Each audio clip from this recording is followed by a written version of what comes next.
Bonjour Monsieur Paré.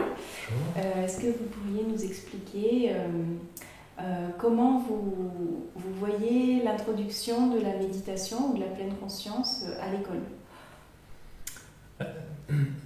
L'idée de la pleine conscience, si on rentre par la pleine conscience, ça renvoie à parfois des croyances, des inquiétudes qui se sont forgées au fil des siècles au niveau de l'éducation nationale, notamment cette difficulté de confusion entre la spiritualité, la dimension spirituelle et le religieux. Et dans l'école laïque, parfois on a confondu ces deux dimensions, alors que la spiritualité, on peut faire preuve de spiritualité laïque, et justement la démarche de pleine conscience s'inscrit pour moi pleinement dans l'idée de spiritualité laïque. Mais l'entrée, donc moi j'ai choisi, et au final je redis, moi la pleine conscience c'est quelque chose qui m'était au départ inconnu, mais pour autant j'avais perçu la nécessité d'aider un enfant qui ne tient pas en place. C'est un enfant qui ne connaît pas sa place, donc aider l'enfant à trouver sa place, revenir chez lui, comme on dit, un temps de ressourcement. Donc je suis rentré par deux voies au niveau de l'école. C'est la voie autour de l'attention comme élément favorisant les apprentissages. Donc les neurosciences, la neuropédagogie nous montrent tout l'intérêt de ces démarches. Et de l'autre côté, l'entrée par l'intelligence émotionnelle, être capable d'identifier, nommer ses sentiments et émotions, qui s'inscrit pleinement dans les programmes et les nouveaux programmes d'enseignement moral et civique. Donc ces deux entrées-là, que j'ai développées et mises en œuvre au sein de la classe, et non pas en plus des apprentissages, mais au sein des apprentissages, au service des apprentissages fondamentaux, en fait, je me suis rendu compte que ces deux éléments croisés, c'est ce qu'on appelait la pleine conscience. Donc voilà l'élément qui me paraît important. D'accord. Du coup, ça m'amène à une question pratique pour les enseignants. Est-ce qu'ils peuvent avoir accès à des formations qui soient reconnues dans le cadre de l'éducation nationale? Alors des formations à la pleine conscience, j'ai envie de dire non, pas encore. Pas encore. Par contre, des formations spécifiques sur l'entrée par l'attention, par le processus cognitif, par des situations, en quoi les neurosciences nous apprennent comment mieux apprendre, oui, ça c'est un élément. Et l'autre entrée qui est celle de enseigner l'enseignement moral et civique, et notamment tout ce qui est sensibilité, intelligence émotionnelle, là oui aussi, c'est inscrit donc dans des formations, alors soit dans le plan académique de formation, soit dans le plan départemental de formation.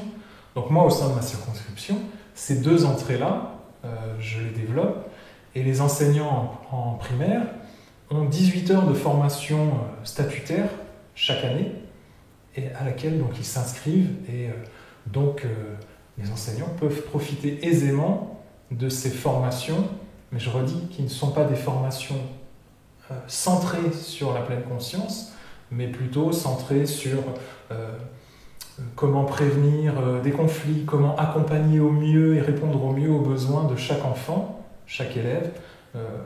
Donc à ce titre, ils peuvent bénéficier de ces formations.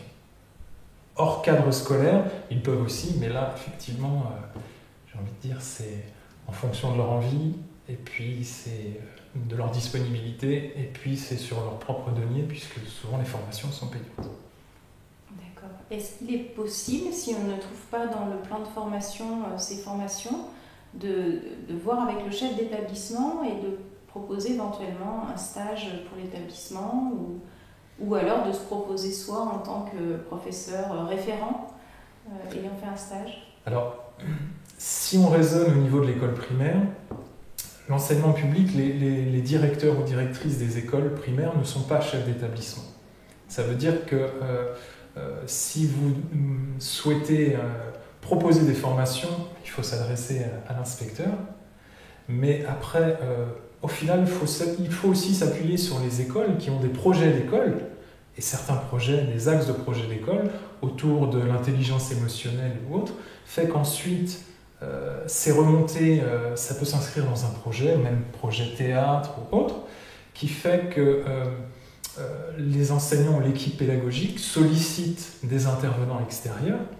Ces intervenants extérieurs, s'ils interviennent plus de 3 jours en soi dans des écoles, il faut qu'il y ait un agrément de l'éducation nationale.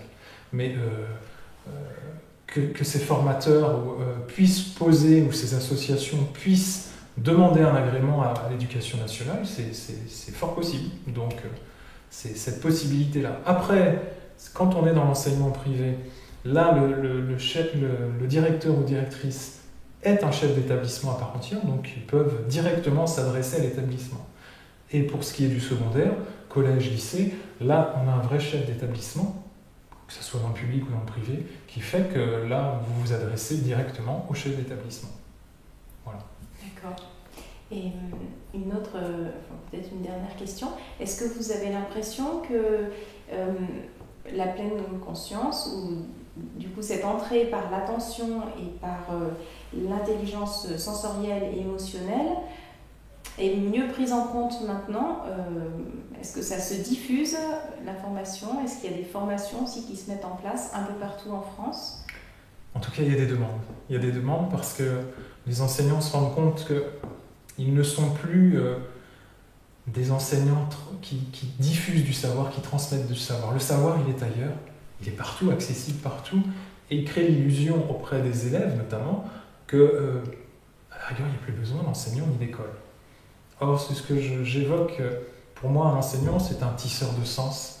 C'est permettre à l'enfant de mettre de l'ordre dans le désordre de son imagerie personnelle du monde. Et on se rend compte qu'il y a beaucoup d'enfants qui ont du mal à trouver leur repère, trouver leur place à l'école, parce qu'ils ne trouvent pas non plus du sens, forcément à l'école ou aux apprentissages en particulier.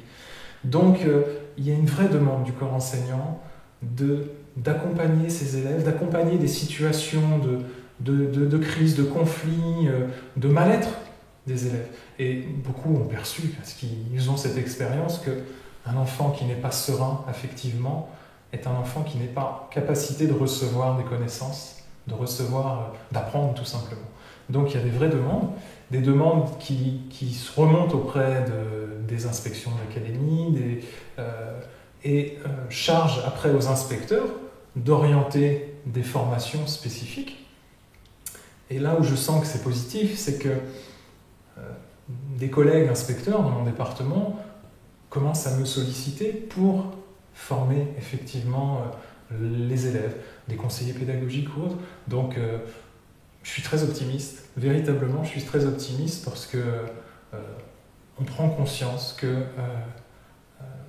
enseigner la pleine conscience, et on ne le nomme pas parce qu'on ne le connaît pas. On ne connaît pas cette démarche en soi, mais j'ai véritablement confiance en fait que plus ça va aller, plus ça va entrer spécifiquement dans les pratiques quotidiennes et incontournables. Et les neurosciences, là, la neuropédagogie, montrent, petit à petit, diffusent, essaiment dans les pratiques quotidiennes et jouent justement, influencent les nouvelles pratiques pédagogiques innovantes. Et peut-être aussi que cette approche serait bien pour que chaque enseignant puisse aussi, enfin ceux qui le souhaitent, puissent retrouver du sens et remettre du sens aussi dans leur pédagogie. Parce que s'il y a des élèves qui cherchent le sens, il y a aussi beaucoup d'enseignants qui se sentent un peu perdus et dans le système tel qu'il est, et il suffirait de pas grand-chose en fait pour réinsuffler le sens dans tout ça.